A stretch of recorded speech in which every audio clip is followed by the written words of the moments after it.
સરસ. આજે શાના વિશે ભણવાનું આપણા? પક્ષીઓ વિશે. બરોબર? તમે પક્ષીઓ જોયા છે? પક્ષી ક્યાં ઉડે?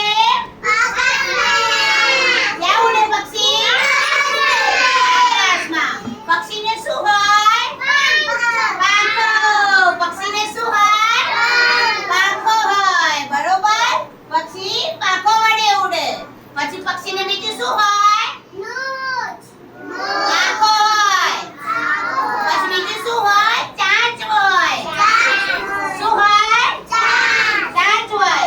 પક્ષી શું બનાવે? માળો. પક્ષી શું બનાવે? દેવાંશી. પક્ષી શું બનાવે? માળો.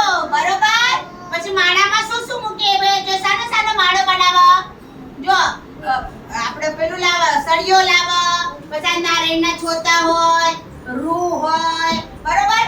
અમુક પક્ષીઓ તાર મૂકે. શું મૂકે? બરોબર? એમ કરી સરસ રૂ ને એવું કરી ગોળ ગોળ બનાવો. આવો ગોળ ગોળ માળો બનાવો.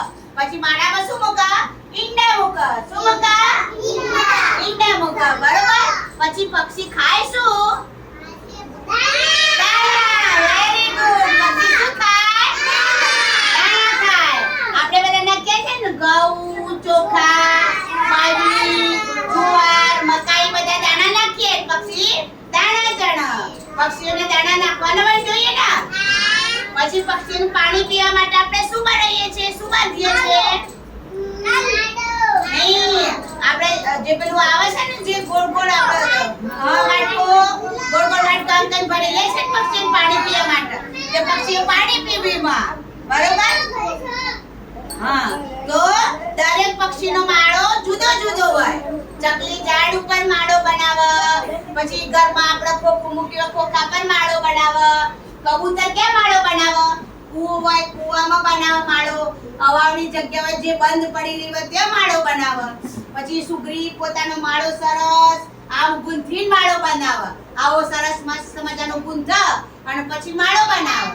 હા, એ દરેક પક્ષીઓનો માળો કેવો હોય? જુદો જુદો હોય. કેવો હોય? જુદો જુદો હોય. તો પક્ષીઓ કેમ કેમ ઉડે? ઉડાડો. અરે વાહ.